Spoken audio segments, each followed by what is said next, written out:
Today, we're going to talk about one of the problems game devs just keep coming back to and back to.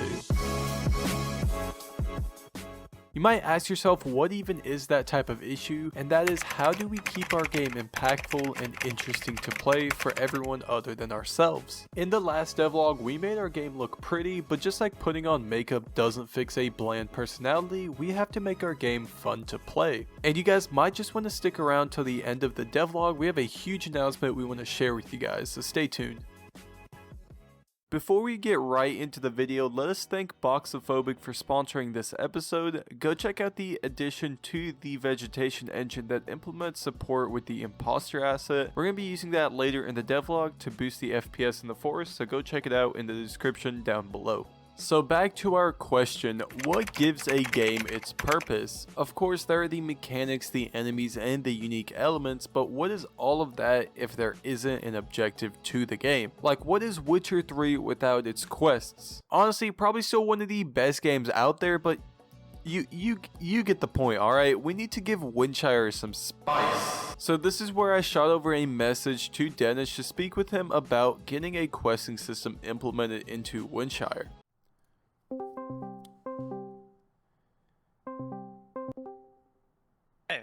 Hey, what's up? We kind of need to give the players something to do in the game. Like a questing system? Yeah, I guess you could call it something like that. Don't we already have a questing system? Yeah, exactly. One of those. Can you just let me know when it's ready? Good luck.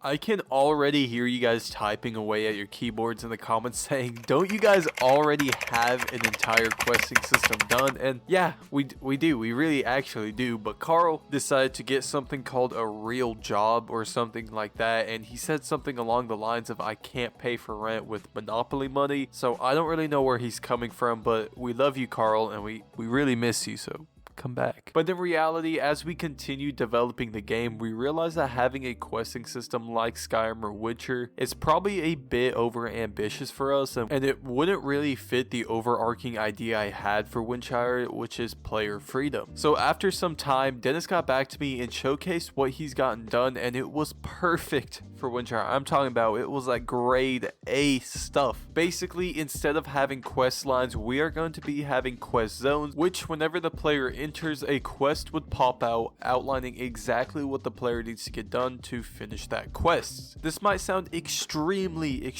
basic, and honestly, that's kind of the point. We really want it basic for now, but super expandable for the future.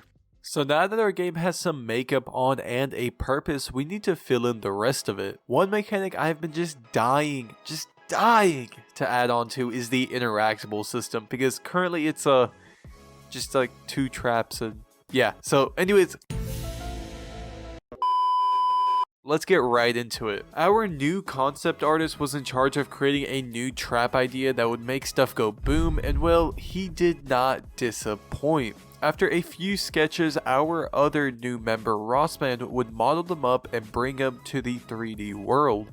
Once getting them all modeled and textured up, it was now my turn to bring these simple models into actual gameplay elements. I was actually super excited to bring this into the game. The sketches and idea for this trap made it look so fun to play with that I literally dropped everything and I started on it. This simple trap had a few interesting components, however. The easy part was just getting the rocket to fly upwards after being interacted with, but yeah, that's not really all that I had to do. So basically, I started by getting the haha, boring. Even with that, it's not completely done. I still want to make the explosive traps only explode when it comes into contact with a flaming arrow. So let's just kind of like put that on the back burner for now. We'll come back to it. I promise. So you remember how I was talking about that add-on for the vegetation engine? Well, we're gonna need it right about now, because during the sale we picked up the imposter asset, which allows us to basically make 3D models into super efficient models using some sort of black magic or something. I don't know, I'm not a nerd. This will boost our FPS a ton, since now instead of rendering every small thing on the model, you will now only need to render the general idea of that model. With that combined with an LOD system, you know, that thingy that changes the model based on how far the player is away from from it, it practically looks the same. I say practically because once you actually go far enough away and the imposter asset turns on, it's sort of like completely black because lighting didn't work properly, and now I gotta figure that out using light probes. But again, let's just put this on this very high stack of stuff to do on the back burner and wait until the next devlog to actually fix it.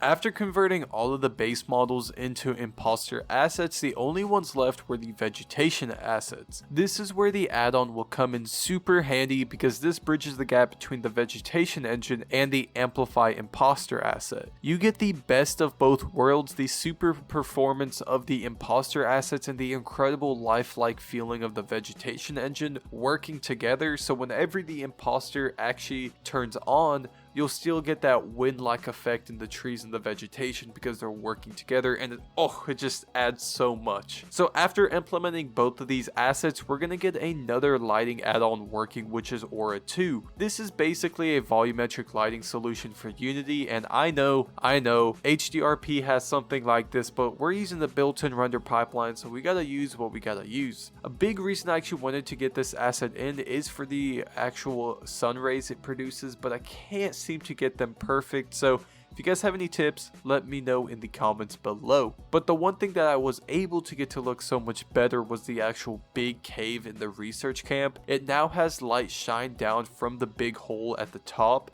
and it fills out the room with this like blue aura feeling, and it just looks awesome.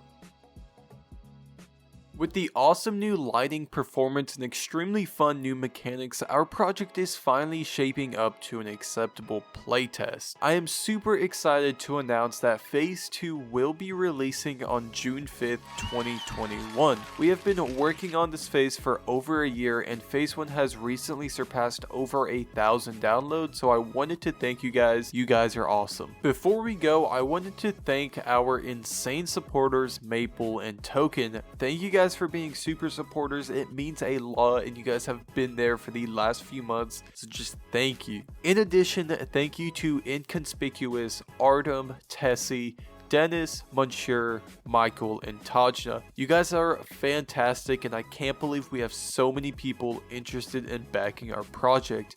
If you wish to be a Patreon, check it out in the link in the description below. But with that all being said, thank you for tuning in. Peace.